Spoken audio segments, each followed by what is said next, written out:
Hi there, welcome everyone back to this smart home tour of my smart home, and great to be on live stream again. I've really enjoyed these live streams with you guys over the last couple of weeks. It's just exciting to be here and chatting to you live and seeing all the engagement from my audience.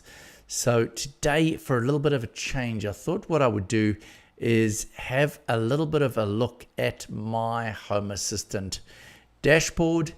It is a real mess because my system is constantly in flux. So every single day it is changing. I'm always trying out the latest smart home device. I'm always downloading the latest beta version from Home Assistant and playing around with it. And what was really exciting for me this week, well, 2 days ago, was watching the live stream on Friday and having a look at the drag and drop dashboard. That was just super awesome. I think we've all been waiting for that for a long time, and I thought it'd be really great today just to come on and have a little bit of a chat with you guys and see what was going on out there, see if you've got any questions for me. But more importantly than that, just give you a little bit of an idea of what's going on currently in my system and give you a little bit of an idea of some of the things that I'm playing with. So I'm going to switch over now to my dashboard. There we go. You should be able to see my dashboard now. Let's just make sure that that's what's streaming. Yep, there we go. All right. So first of all, having a look at my dashboard, as you can see, it's a total mess. I've got some of my entities that are not even available. Now, this is quite a common occurrence for me. This is my weather station that is coming in. It's a really awesome little weather station. It is a weather station that works on Weather Underground. The weather station itself works absolutely awesome, and it communicates from the weather station to the little base station. Now, that is using I thought it was 433 megahertz. It turns out to be 750 megahertz. So unfortunately, so I've got a cloud-based system that is bringing it in. So if I go in over here, you can see here that I've got something called Weather Underground. There we go. 14 entities, so all sorts of data that's pulling in there when the web cloud-based integration is working. Now, it does work most of the time, but when they are beta versions and upgrades, I certainly have a lot of issues with it not showing up. So that's currently what's going on there. Then we've got a temperature sensor that's coming in there. That's one of these Xiaomi temperature sensors, and that is actually sitting, that's my AC temperature. So that's pulling in from there. So that is working well. We'll talk a little bit about this just now. I've also got a light sensor pulling in there. So that's pulling in data from one of my indoor plant sensors. I've got these Mi Flora indoor plant sensors, and they're really cool. They display temperature, light, then they give me a moisture sensor so I know how much water is in the plant when it needs a watering, and they also have an idea of telling me how much sort of fertilizer there is in the soil. So that's what I'm pulling in there. Then I've got my lock over here. Now, this was a really good buy. Now, I used to have an Amazon lock before, and the Amazon lock gave me I had an August lock, and that gave me a lot of problems. Basically, well, the lock itself worked really well, but the problems that I had was with the actual battery power. It was using two of these little cells, CR123s, and during COVID, they just got absolutely crazy price-wise. And so when I sold my last house, luckily the lock went with it, and I bought one of these Yale locks. I'll have a look, show you what Yale smart lock I've got here. It's this one over Yale Assure smart lock. Let me just find that for you over here. This is the one over here. This little pack over here, Yale Assure. Now, this I can honestly recommend to anyone as an absolutely awesome smart lock. Super easy to install. I just removed the lock within a minute or two, unscrewed it, and installed this unit. This is the unit that goes inside. It runs on 4 AA batteries, I think it is. And those have been running now for about 5 months. And you'll see if we go and we have a look at my lock, you will see over here that let's find it here. Where's my Yale Assure? Oh, that's putting through on Zigbee. Let's go there. Front door lock, Yale. Where is it? There we go, Yale. So you can see at the moment 96% battery power. So that's after running for 4 or 5 months, open and closing a couple of times every day. It's communicating via a little Zigbee module back and forth between the between my Zigbee router, and not a single problem. 96% after 4 or 5 months. That is just amazing. Compared to my old one, I'd be lucky if I got 2 or 3 months out of a set of batteries, and those were really expensive batteries. They were anything from $10 to $20 per battery, so really expensive. But no, I can honestly recommend this lock. The interesting things about these locks, I haven't done a video on it yet, but I will be running a video, is the lock itself comes with a code panel for the outside. Really nice, sensitive, weatherproof, works really well. And then what you do is when you want to integrate this into your home automation system, you order one of these modules. So you'll see over here, I've got this one, the Yale Zigbee module, and there is a Z-Wave module, and there is also a Wi-Fi module available. Not quite sure why that is not showing. Now, the Zigbee module works really, really well. However, the limitations are the following. If you look at my door lock, the only thing that I'm getting back from my Zigbee smart module is the battery power, and then I am getting the status of the lock. None of the other things. Now, if I had purchased the Wi-Fi version of this lock, I would have got a whole lot more features. Namely, I would be able to set codes. I would be able to do all sorts of additional features from the app on my phone. Unfortunately, when you're using Zigbee, no phone app, no communication. So if you're going to buy this lock, I would suggest go for the Wi-Fi version. You may lose a little bit in power because you're communicating Wi-Fi. So I do like, from the Zigbee perspective, that I'm getting a really long battery life. But yeah, you do miss out on some of that functionality. So that's my Yale front door lock. Next up, we've got the air conditioner integration. Now, this is a Panasonic air conditioner that I installed about 4 months ago, and there is a cloud-based, yes, it's cloud, but it does work really well. There's a cloud-based system which is integrating it into Home Assistant. Now, what I really like, let's just check if we've got any messages here. What I really like about the fact that the way that this system works is a couple of things. First of all, I do like this new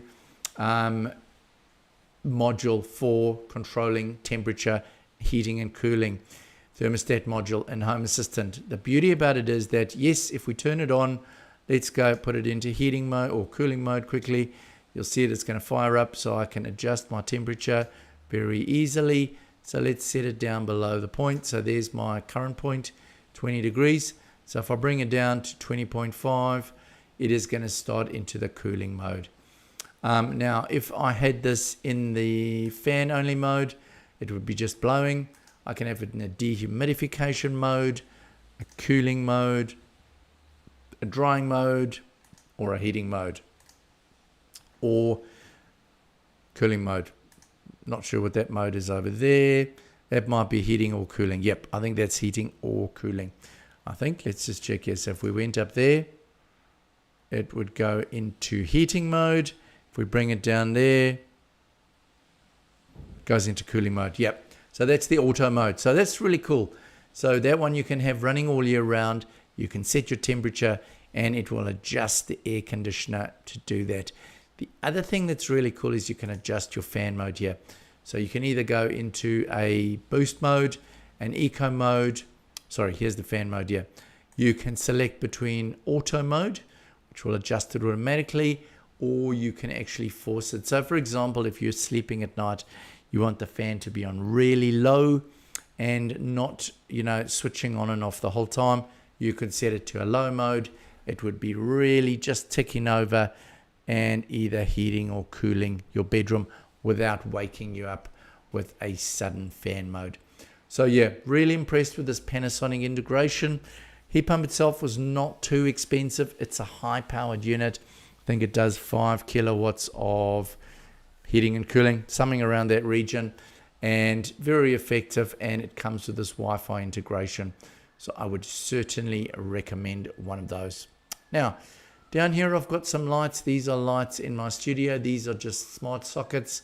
One of them is running on a ESPHome smart switch, which is on ESPHome.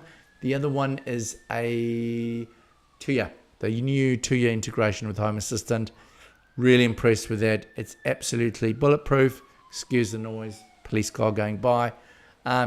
So that is working incredibly well. Okay, so moving on. Having a look over here. So I've got some lights over here. I've got my year light. This is pretty cool.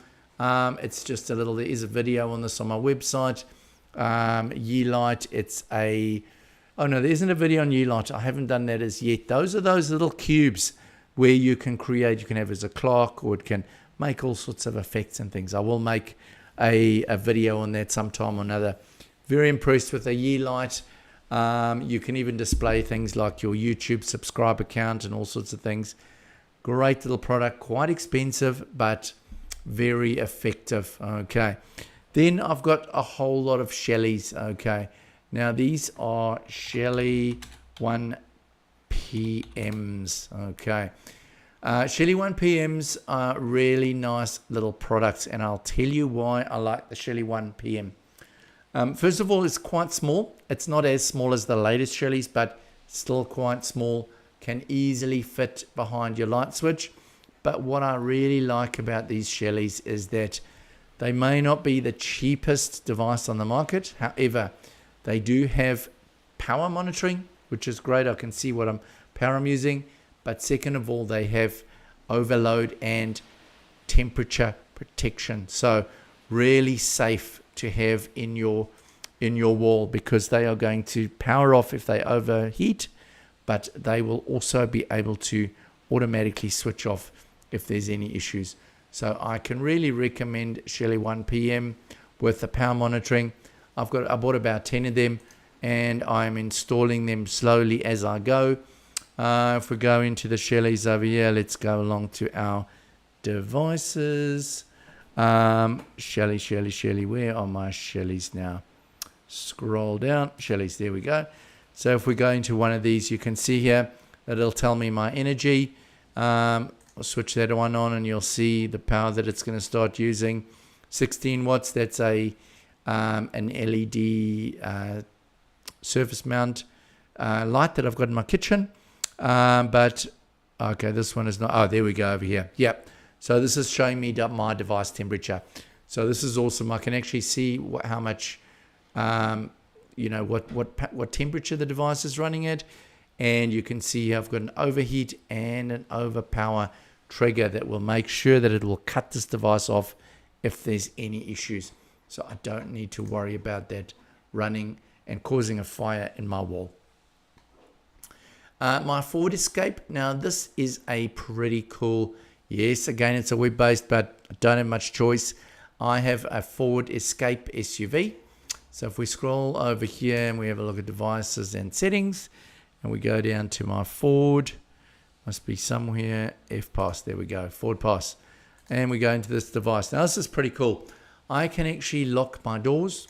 Click there and it will lock the doors. I can start my car, so I can set an automation to start my car in the morning, heat it up or cool it down if it's during the day or whatever, which is pretty cool. It also gives me a whole lot of information here.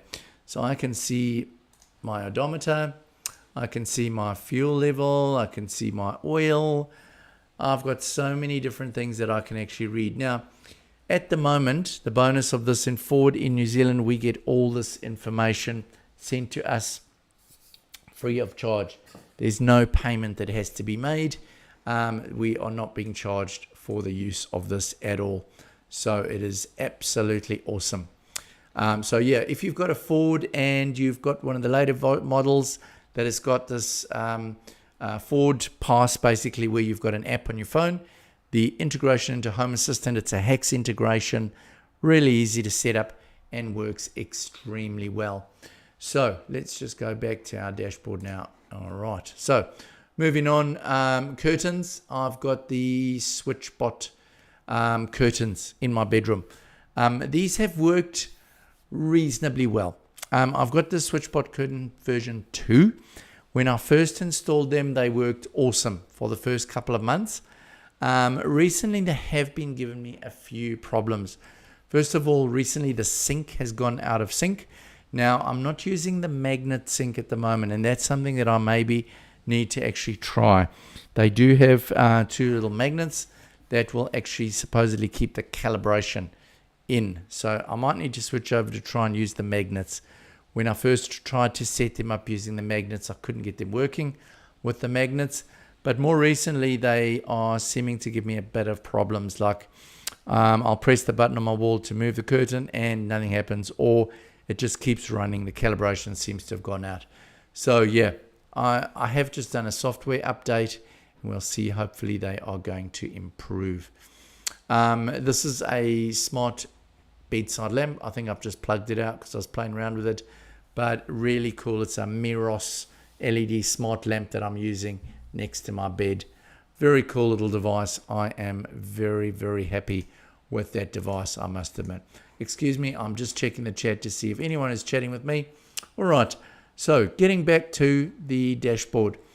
So over here we've got a Plotly, which is a new type of graphing software that I've just installed. It was recommended to me at one of my streams. Excuse me a second, I'm just going to top my water up, and I will be back with you in a second.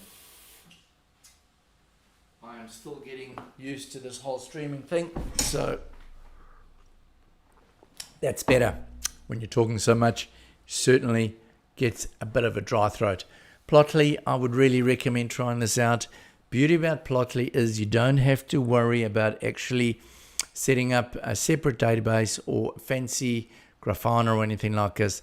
Plotly is just a simple HEX front end that you can install. Beauty about this is we can easily move this graph around. We can go back, we can access all the data within Home Assistant that has been stored for the last, I think it's 10 days or 2 weeks. So what's really cool here is I'm graphing temperature versus humidity.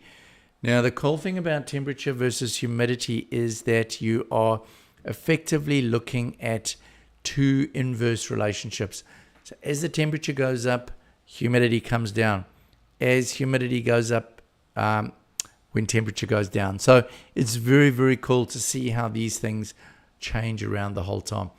So you can do a whole lot more cool things if you actually want to go in and start playing with YAML. Right, now, some more temperature. I've got another temperature sensor that's sitting outside.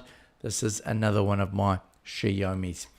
We scroll up to the top here, Reolink. Now, I've got a Reolink RLC510WA camera.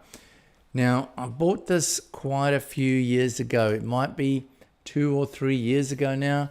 It has worked flawlessly. It's sitting out there, rain and shine, no issues.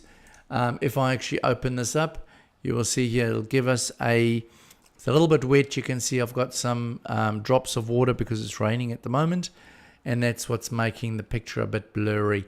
But honestly, I did a bit of a survey on my channel recently, having a look at which were the most popular cameras, and Reolink was by far, I think over 90% of my audience said that Reolink was their most popular cameras.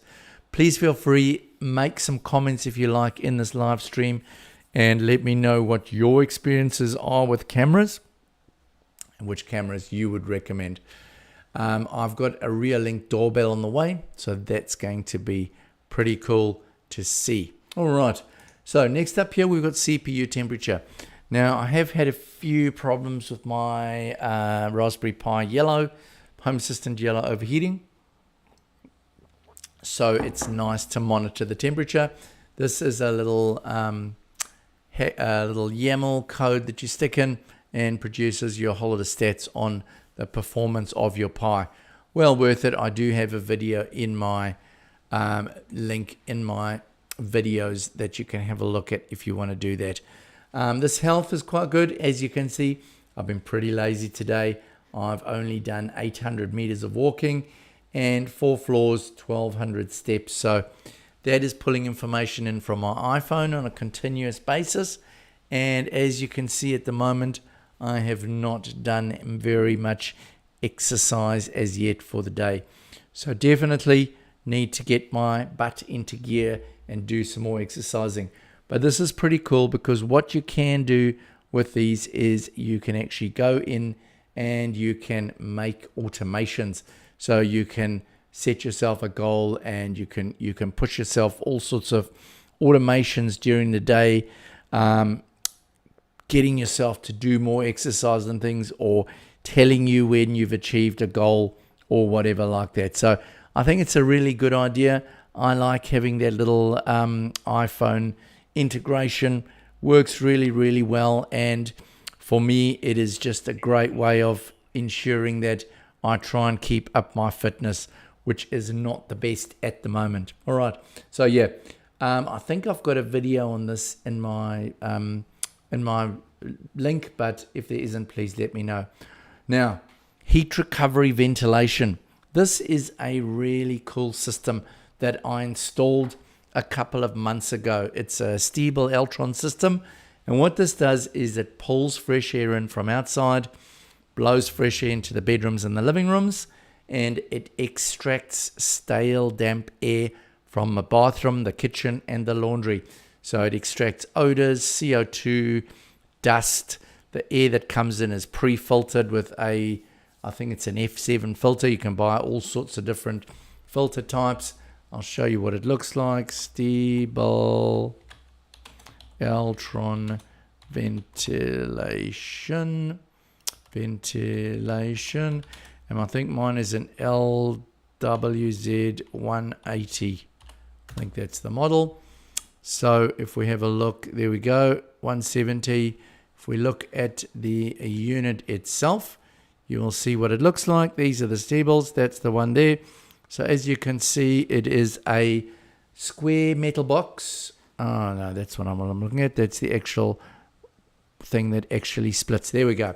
This is what it looks like. Okay, so it's a metal box and it's got 2 pipes on each side of the device, and it's got 2 fans inside there, and it's got a heat exchanger in the middle there. So what this is actually doing, sucking in fresh air, pulling out stale air, and exchanging the air. So what do I mean by exchanging the air? Now, awesome thing is here that I'm extracting the air at 21 degrees. Now, doesn't make that much difference at the moment, but say it was cold outside. Say it was 10 degrees outside, 20 degrees inside my home. The heat exchanger would actually use the heat of the air going out, and it would heat the air coming in. So what I'm currently looking at, I've got 2 of my little Xiaomi temperature sensors installed in the supply vents. So I can see exactly the supply temperature and humidity plus the extract temperature humidity. I've got a boost switch over here, so I can boost that, and that will then send a boost signal to actually go in there and boost up the system. I think I've turned it off at the moment, so let's just turn it on and you'll see the power boost up. So I'm using a smart plug, which is actually telling me which I can switch it on and off using. But the beauty about this is it's giving me power monitoring. So I've just powered it up. So this is running 2 fans, which is replacing all the air in my house on a continual basis. And you'll see once it ramps up the amount of energy that it's using. So there we go. I think it's gone into boost mode now. So it's going to ramp up to full speed. So at full speed, it may be using around 100 watts of energy. If we go into the graph here, you can see at full speed. When it's at slow speed, it's using about 25 watts of electricity. So literally a fraction of energy needed to basically provide fresh air into your house. And it's filtering the air, getting rid of moisture, keeping it nice and dry. So I would really recommend trying out heat recovery ventilation for the health of your home. Now, I've got some pretty cool sensors on the way where I'm going to be having a look at the air quality within my home.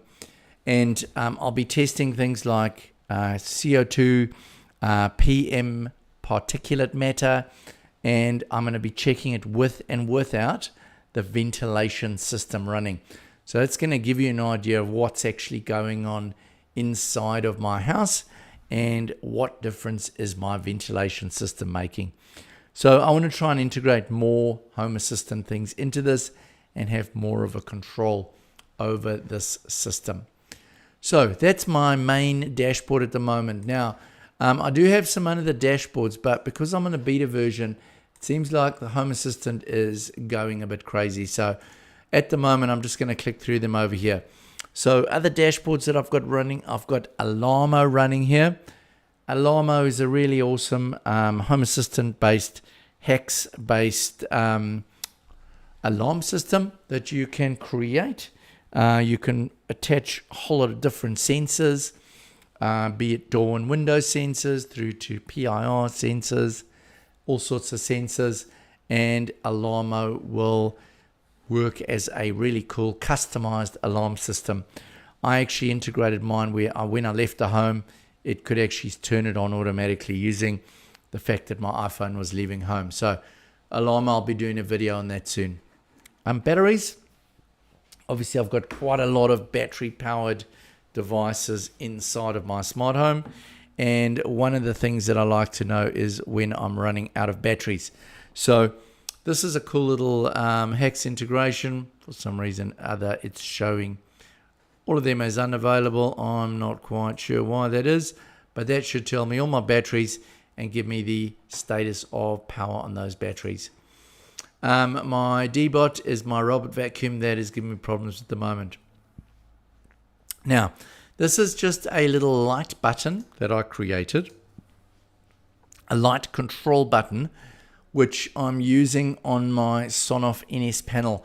So I've created it in the shape of a square, so it fits on my NS Panel Pro, and that is basically replacing a light switch in my house, and I can easily go along and turn different lights and lights on and off from the NS Panel Pro. Another one I've got here for NS Panel Pro is my heating and cooling, so I can easily play around with this and control my heating and cooling from the NS Panel Pro. Let's just turn that off. We don't need that to be running now. I've got my Ford, so that's all my vehicle data coming in over there. I've got my plants, so I've got 2 pot plants on the inside, and as you can see, I've got the conductivity of the soil. So this is apparently telling me how much, how many sort of nutrients I've got in the soil. I've also got light, which is quite cool. I can run various automations based on light. I've also got the moisture in the soil. Anything below 20%, it will send me a reminder on my phone. And that gives me temperature as well. So these are really cool. Me Floras, there is a video about these. I've got a lot of time for these. Plotly, this is my graphing system. As you can see, it's cool. Like here, for example, I've got 3 different temperature sensors. And you can see, you can run all of these in parallel on one graph, and you can see where you've got differences in temperature across different areas of your house.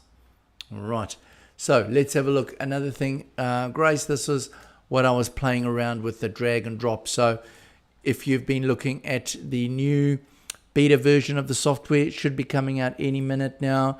In the March or April version of Home Assistant is drag and drop. So we can easily go, as you can see now, and drag and drop these different items. I can even drag and drop them between, let's create another section there, between sections. So this is going to be absolutely awesome. I really like the fact that Home Assistant is finally doing drag and drop. So yeah, I look forward to us seeing some really cool stuff coming in the future with this drag and drop. So those are my dashboards. And as you can see, they're very ad hoc, very messy, but I'm always playing around with them. Energy usage. Now, at the moment, that's just one smart plug that's pulling in. I did have whole home energy power usage, which I created using the, there's a video on my website, on my YouTube channel that shows you how to do it, using a little sensor to send the flashing of the LED on your smart meter, converting that into power that will fill in your energy usage chart. It's called Home Assistant Glow. It's a great project. I would definitely recommend it. The reason I don't have that running at the moment is that the smart meter in the house that I'm living in at the moment does not have a flashing LED, so I can't use that. So what I'm going to do the next time my electrician comes and opens up my box, I've got some new devices that I'm going to be demoing soon with a little clamp, which I'm going to clamp onto my power cable coming in, and I'll be able to measure my power using that. The Home Assistant map, this is pretty cool. It allows you to see where your base provided. You've got your you've got the mobile Home Assistant app running on your phone, and you've got remote access. I use Nabocasa. I'm a big fan of Nabocasa because we are supporting Home Assistant, and I'm really happy to do that. So yeah, the maps are really great. You can have all sorts of things based off the outcomes of these maps. Next up, we've got the Logbook. So Logbook is not something that I use a huge amount, I must admit. I have used it for one or two things. Can be really useful. I can't say I go here all that often. I've also got the history. Also not something I use terribly often. Here is my Alarmo panel. As you can see, the Alarmo panel is basically, we can have a look at the Alarmo system. What are the different modes? Okay, what are the areas of my house? We can see all the sensors that I've got in the house, and you can select whichever sensors you want to be a part of your Alarmo system. We can see our codes, and we can see our actions. So these are actions that happen on when you trigger your alarm. So say the alarm triggers, generally what I do is I send myself a notification on my smartphone so that I can see immediately if the alarm has been triggered. So Alarmo, definitely one of the best HEX integrations that I've ever put in. Backups. Now, backups is something that a lot of people are not remembering to do. For many years, I didn't have backups. I have actually learned the hard way where my system has crashed before. So now what I've done is I have set up the Google backups. These run in with Google Drive. So you just sign up for a free Google Drive. There's a really cool couple of videos available on YouTube that will show you how to set up the Google Backups installation. And what this will do is Home Assistant will automatically do backups once every 3 days is what I've got it set to. And those will then be stored in Google Backups. If your system crashes, you can always recover it from the Google Drive. Well worth it. I can't speak highly enough of this. Calendar. Calendar is really cool. I'm using the calendar more and more. What I'm doing now, I've got a work calendar that I use for work, and I've got a home calendar. So this is my home calendar, which covers all my Home Assistant video stuff, but it also covers all of my automations. So a new automation that I've just recently created is reminding me to take the rubbish out. Oh, cool. I see someone is just making a comment here. Hi there from Fast How To. Welcome on board, mate. Good to have you there. He's just saying I made a Google Drive backup video. Awesome. There we go. Go and check out the Google Drive backup on Fast How To. if you haven't got a backup system at the moment, really well worth getting that up and running. Doesn't take long and it's absolutely free. So definitely go for that. Great to have you on board there. Okay, right. So talking about the calendar again, if we look at the calendar, I recently just created my first automation using a calendar item and triggering something from the calendar. So just this last week again, I went off to work, got home on a Friday, and I had forgotten to take the rubbish out. And it's not the first time it's happened. So with a calendar, what I've done here is I've created a reoccurring calendar reminder in my calendar. So 5 p.m. on a Friday, that's not actually going to help me. Should be on a Thursday. So I'll be moving this over to a Thursday. Not sure why I put it on a Friday, because they come on a Friday morning. That's not going to help. But anyway, I created a reoccurring appointment for the rubbish. Reoccurs every week on a Friday. We'll change that to a Thursday. And then what I've done is I've created a little automation that goes along here. Go down here to the rubbish reminder. All right. So what it does is it goes along and it looks at the calendar, which is called Simon. All right. And it says when an event starts, do something. The second part is I've got a what do you call it? A when something happens and if then do. All right, conditional. That's what it's called. So it looks at a condition. So it looks at the entity, Simon, which is my calendar. It looks at the message, okay? And then it says rubbish. So rubbish is what I've called that calendar entry, okay? So it looks to see whenever rubbish pops up in my calendar, and it will then send me a notification. So it goes to Simon's iPhone, send a notification, take out the rubbish. So as far as I know, it's going to work. I haven't tried it yet. I just created it 2 days ago. And this will remind me every Thursday evening, it's going to send me a message on my phone to remind me to take the rubbish out. Now, I could be a bit more clever and go and use like an NFC tag on the rubbish bin, and I could tap that to stop it from sending out once I've taken it out. But I'm not too worried. If I get a reminder I've taken it out, no problem for me at all. So definitely calendar is well worth playing around with. All right, so following on from calendar, one of my favorites, ESPHome.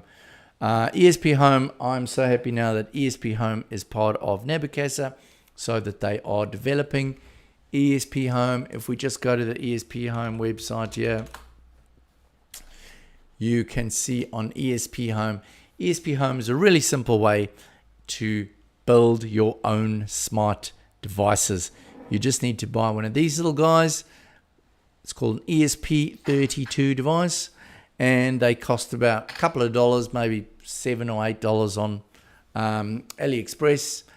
And you buy one of these, and you can then, with that, you can basically link to any sensor or any relay or anything that you want to create your own homemade sensors with.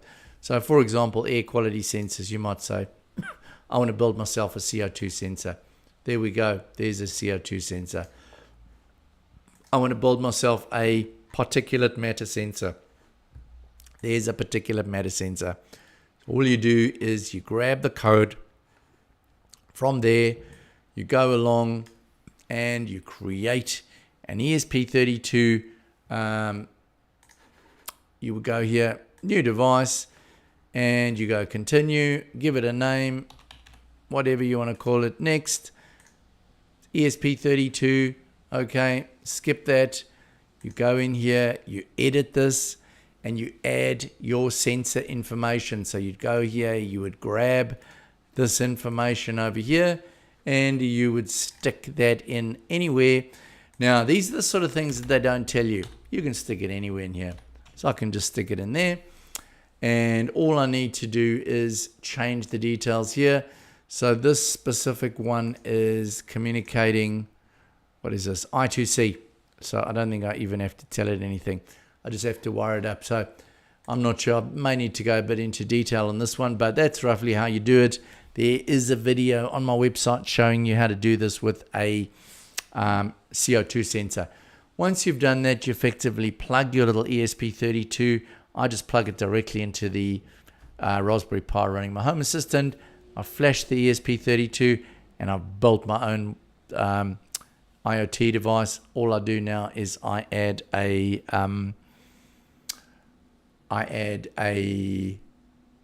wires. So I connect up the sensor to the ESP32 and away you go. So yeah, check out my videos if you want to for ESP32. ESP32 is an absolutely awesome little way of building little IoT devices for yourselves. You can build cases for them. You can do whatever you want. Check that out. File editor. So file editor is one of the ways, this is an add-on, one of the ways of adapting your YAML code. Okay, so when I go into the file editor, you can see here that I can get my different files inside my Home Assistant. So if you want to go and play around with your, you want to change your configuration, you go to configuration.yaml, and there is your YAML code. So all you can do is you can find new pieces of YAML code, paste them in here. Just make sure you paste them in between the other things. Don't put them in the middle of one of the other pieces of YAML code. Look where there is a bit of space here. Click down, paste it in there, and then update your system.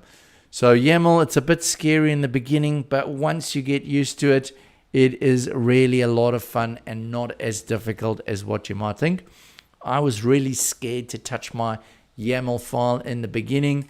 It took me literally ages to actually get up the guts to try and actually go and change my YAML code. I thought I was going to brick my whole Home Assistant. But once you actually do it, you'll find it's not that difficult and you can do it quite easily. So feel free, watch the videos and go and try a little bit of YAML editing. Now, Grafana is something that I would love to get up and running. Grafana is a graphing software. It works along with one of the add-on databases that you can add. I've had it running before, but for some reason or other, at the moment, mine is not working. So that's why I was so happy to find Plotly, which was so easy to use. Didn't have to worry about setting up additional databases. The other thing, when you do set up additional databases, one of the things to bear in mind is with your Home Assistant, depending on what you're using for your memory in Home Assistant. So currently with me, I've got Home Assistant Yellow. So I've got heaps of space because I've got a solid state drive sitting in there, which has got 500 gigs of space. So I've got no problem with space. But if, for example, you're running on a Raspberry Pi and you've got an SD card and you load up one of these custom databases, watch out. You'll brick your card so quickly because it'll just get full and all the writes to the card will basically just fry it. So be careful of loading additional databases to Home Assistant if you don't have good storage in the background. So yeah, that is really cool. Jeff, give us some feedback on, I can't remember what you're running on your system on at the moment. Are you running on that on a Raspberry Pi or are you running it on some fancy thing like a Docker, I think, if I remember. Yeah, so I just run a Raspberry Pi Yellow, Home Assistant Yellow, and it works really cool. All right, let's get back here. So Hex. Hex is honestly, Hex is something that I would really say that anyone playing with Home Assistant, once you've got it running, you've got a few sensors going, install Hex. Lots of videos available out there showing you how to install Hex. Definitely worth doing it. Go along there. Hex means you've got all the access to all of the information on the Home Assistant community store. So have a look. Oh, there we go, Jeff. Yeah, Intel Nuck. I thought you were one of those clever dudes that knew about networking. It's going to be really cool to do some live streams with you, Jeff, because I know you've got all this networking knowledge, so you'll be able to share that. But unfortunately for me, Raspberry Pi at the moment is my limit, and I have a lot of fun with it. All right. Another thing that I'd really like to learn more from you, Jeff, is about your whole home audio system that you've set up. That looks pretty cool, I must admit. All right. So getting back to Hex. Hex is super, super cool. Hex is basically a store where you've got all of the community developers have developed all sorts of integrations and front ends and stuff that you can play around with. Now, not every single thing gets loaded up to Home Assistant as part of the Home Assistant official version. Obviously, anything that gets loaded into Home Assistant under the official one needs to be highly tested. So because of that, there's a lot of stuff out there that's not tested, but that works really great. And this is where you go to find the Home Assistant Community Store. So get it installed and then literally just start looking at. Look at the number of things we've got here. Just unbelievable. So I recently did a video showing some of the different. Yes, I agree, Jeff. Can't wait to do that as well. Hopefully you will be getting your streaming card soon, and we will be able to do that because I'm having a lot of fun with these different these live streams. They're a blast. All right, so as you can see, there's just unbelievable amounts. So irrigation, there's an irrigation system. Samsung TV, Volkswagen WE Connect, Smart Irrigation. There's Plotly Graph Card. That's the one I showed you just now with those graphs.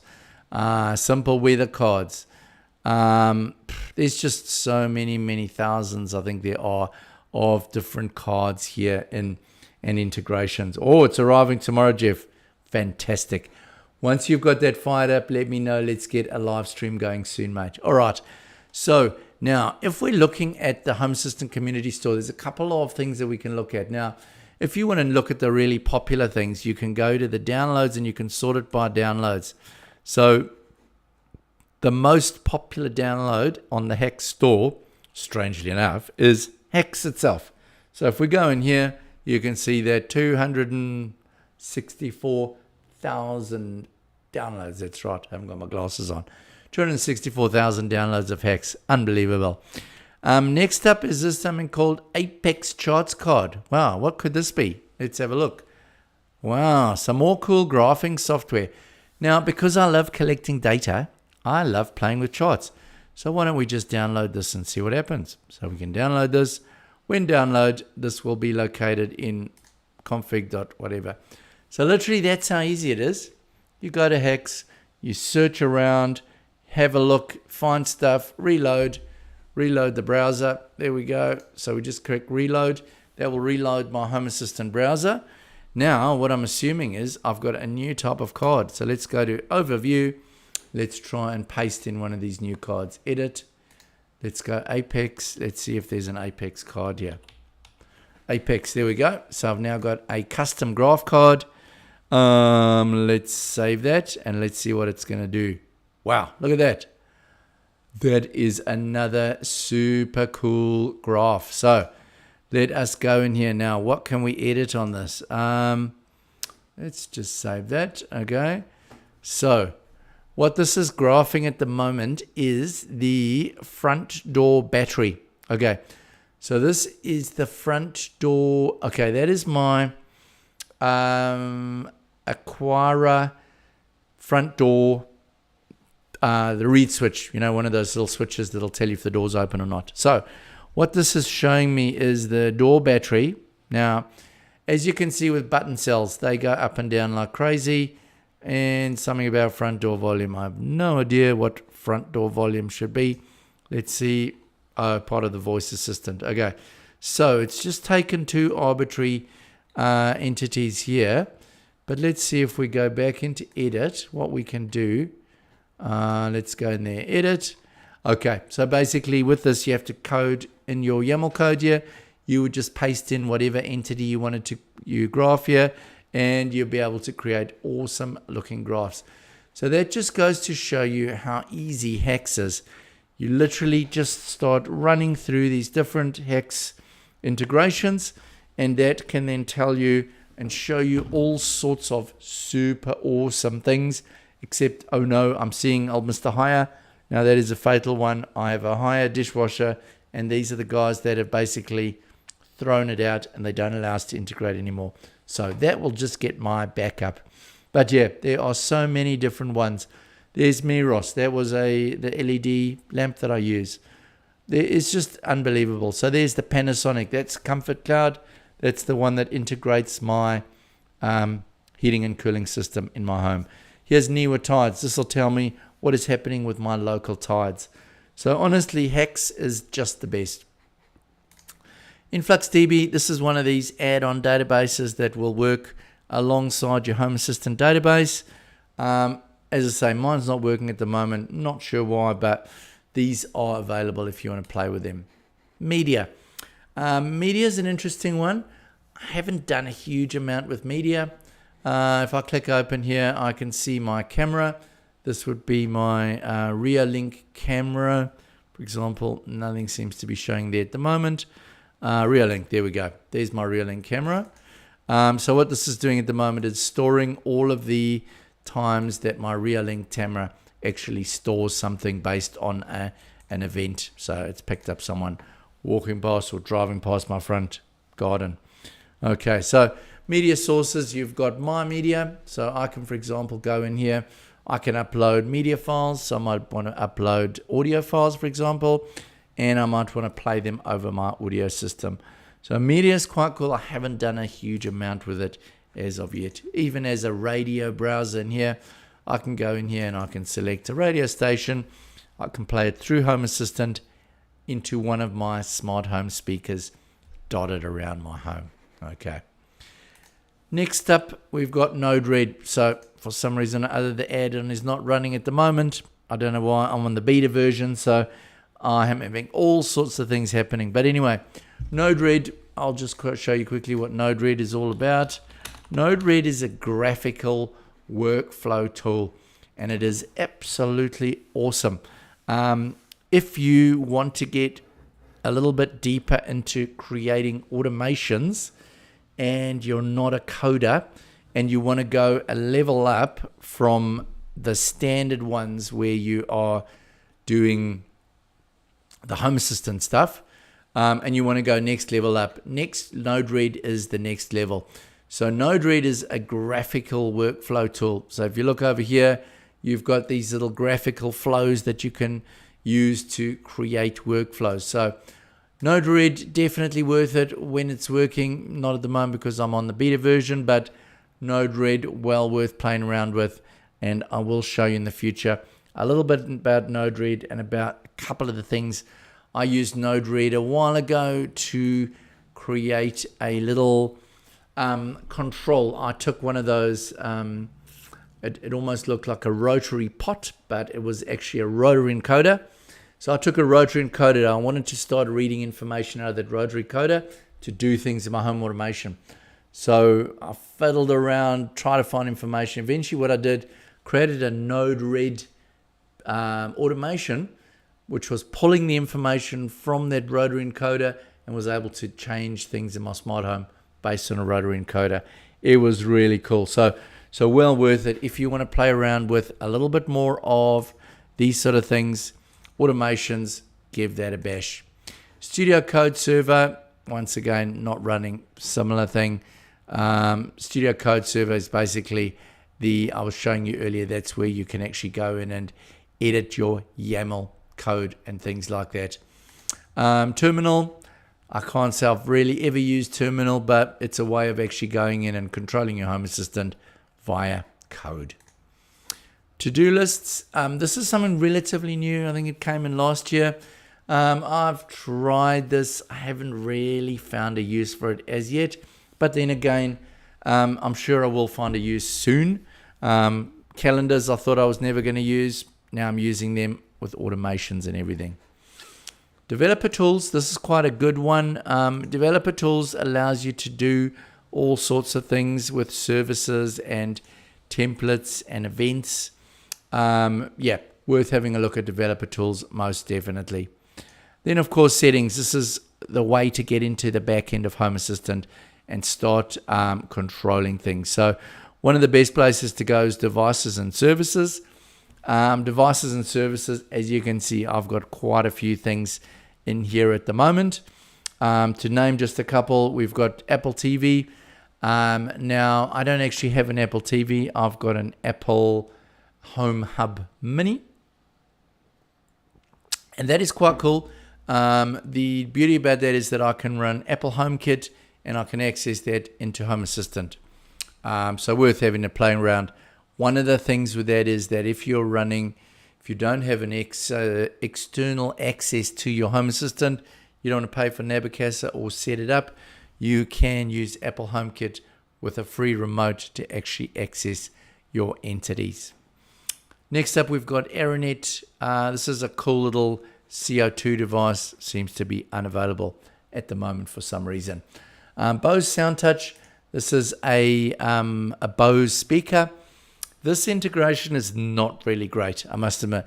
I was hoping to use it for controlling and triggering music and stuff from Home Assistant, but unfortunately doesn't really work.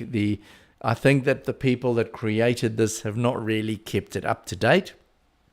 And it does allow me to turn it off, turn it on, but that's about it. So I wouldn't recommend buying a Bose SoundTouch if you're wanting to run it from Home Assistant. Broadlink, this is a very popular little device, certainly something I would recommend if you're wanting to control any sort of infrared or 433 megahertz devices from Home Assistant.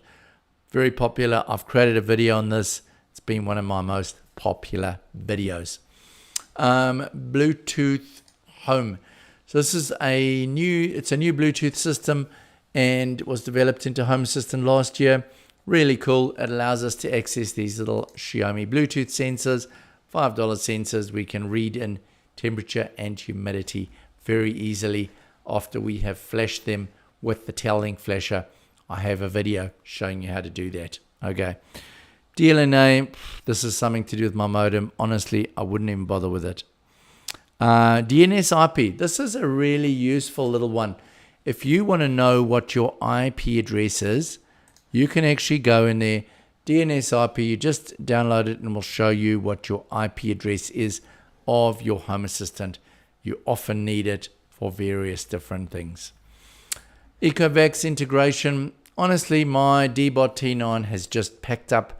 It is not navigating anymore properly. I thought I'd fixed it, but honestly, it's ready for the bin. So I will be getting rid of that and hopefully getting a new type of a vacuum cleaner at some stage, because that is just not working for me. ESPHome, we've discussed about that. Literally great thing. Forward Pass, we've discussed. Google Translate, text to speech. So all the text to speech stuff is really cool. That's not the one I would use, but the ones that you would be using is Piper and the other one, I can't remember what it's called, but this whole text-to-speech thing and local voice control is something I want to play with. I've actually just ordered for myself one of these little devices off AliExpress. I'll show you what I placed an order for today. And I will be setting up one of these. Let's go in here. A USB conference speaker. So as you can see, pretty cheap. This is a USB device with a speaker and a microphone. And this is all you need to basically run the local home voice control for your Home Assistant. Here we go. Jeff has just given me some feedback about what he runs. He's got the Roborock S8 Pro Ultra Vacuum Cleaner, which is absolutely, I'm assuming, is good. Give us your feedback. Jeff, I don't know if you've done a video about it.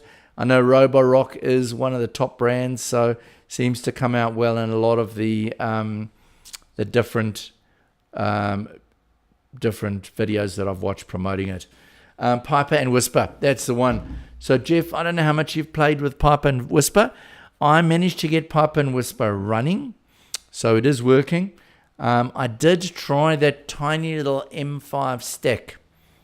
I could not get that running for some reason or another. Not sure what went wrong, but M5 stack for me did not work. I've loaded it up a couple of times, not work. So, and anyway, the feedback I've got about the M5 stack is that it is very poor quality.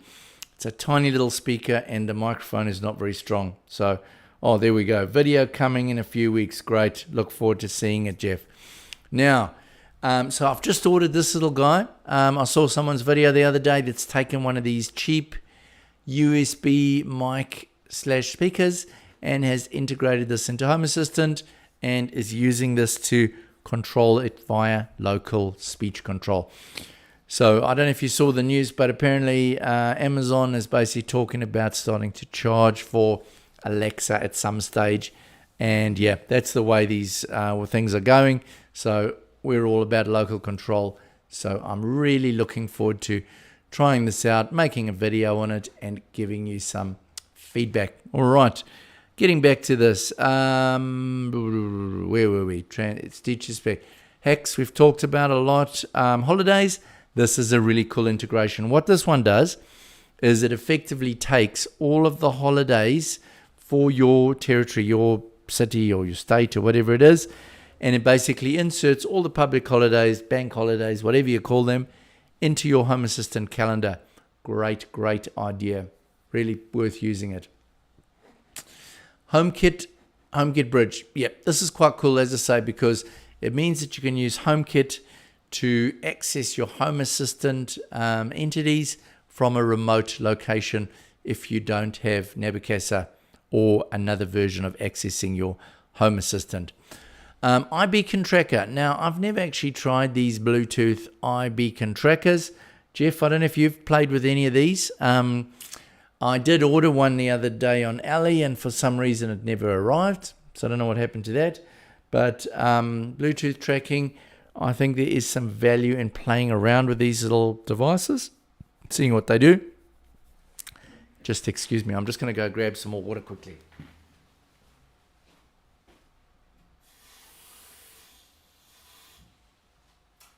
Luckily, I have a basin here in my studio, so it's easy to get some quick water. Now, Jeff, what are you drinking today? I'm sure you've got a good scotch or something going there. All right. No, he's saying he hasn't done. Okay. Well, Bluetooth, yeah. There's a couple of videos about people doing things with Bluetooth beacon trackers.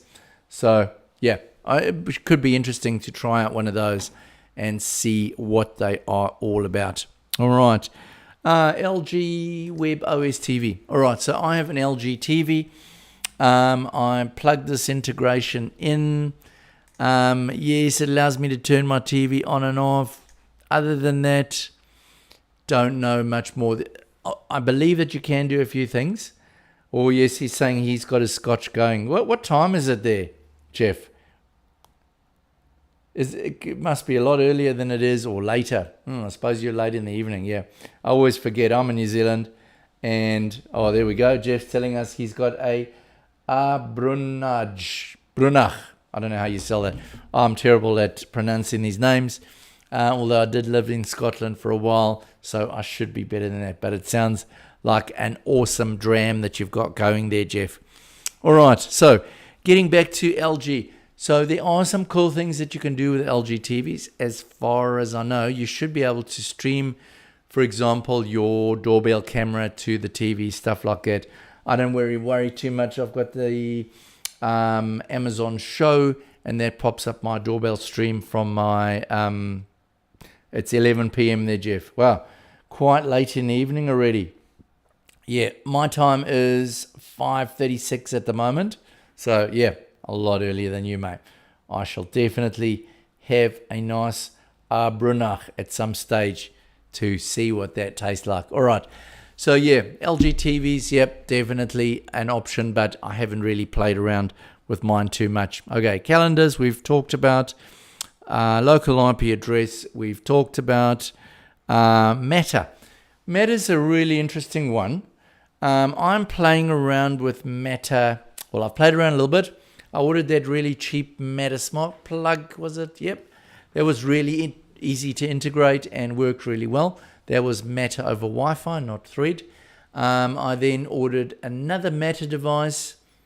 Didn't integrate at all. So Meta seems to be a real hit and miss affair. I'm looking forward to seeing more from Meta. I think that Meta is growing very slowly. He's saying I'm ahead of... so it's still Sunday there, Jeff. Okay, yeah. I always forget. I get confused with all the time zones. It's pretty crazy how they go. You just never know with time zones when you're talking to different people all over the world. But here in New Zealand, I think we're pretty much we're first to see, the day as it comes. But anyway, that's New Zealand for you. I love it here. I've been here for 20 years. Grew up in South Africa. All right, so getting back to Matter, excited to see where Matter's going to go. When it works, it's really cool. Super easy. You just scan it with a QR code scanner, and it works really, really well. But I think there's a lot of work yet. Jeff, I don't know if you've tried any of those Matter-based devices that are running on Thread as yet. Thread looks to be pretty cool. I would be interested to test it out. Very few suppliers actually creating Matter over Thread devices as yet. I see EVE is one. I think they're out of the UK. So it would be interesting to try one of the EVE devices and see. What is Jeff saying? No, you're ahead of... Oh, yeah, that was the last message. So EVE seems like quite a cool manufacturer. I haven't managed to get a hold. They don't ship to New Zealand for some reason or another. So let's hope there's some more Thread over Matter over Thread devices coming soon to this part of the world. All right. So just working through the last... Sorry, I'm getting a little bit tired. It's been an awesome stream, but a lot of talking takes it out of you. Okay. So Matter, Meros Cloud. Yep, that's the Meros integration. That's working really well. MQTT, this is awesome. I use it for a couple of devices for communication. Really love it. Something I've got to learn more about, but definitely worth installing that. Thread border router. So the beauty about having the Home Assistant Yellow, it's got the device that can speak Thread and Zigbee at the same time, which is pretty cool. I'm looking forward to trying that out. Oral-B toothbrush, bit of a gimmick, but it was a bit of fun. We've talked about the Panasonic Cloud, the radio browser we've talked, the Reolink we've talked about, Ring camera, that's my doorbell at the moment. I do have another doorbell on the way. I've got the Reolink doorbell.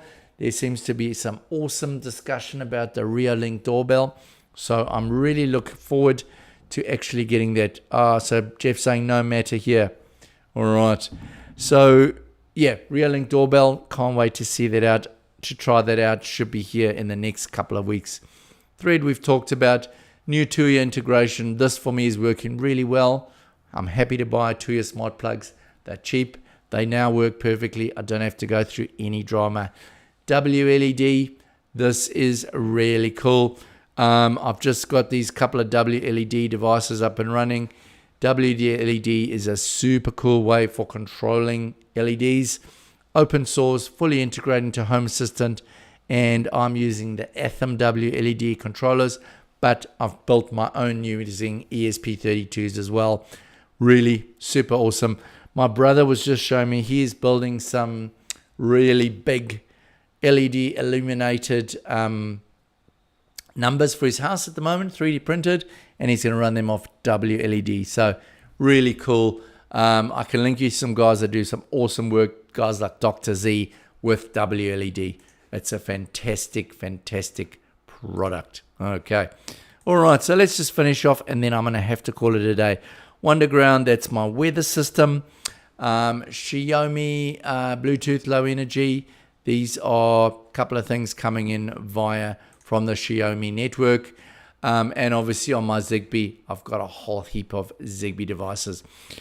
Anyway, guys, unfortunately, I'm going to have to call it quits because my voice is about to croak out on me. And I'm going to have to go and make some dinner. But it's been really great catching up with you all again today on this impromptu live stream. Jeff, it will be really cool to do a live stream with you soon where we can do a live stream together. Really look forward to it. Thanks again, once again, for the comments, Jeff. Really awesome to have you on board. Thank you, everyone that joined in the live stream today.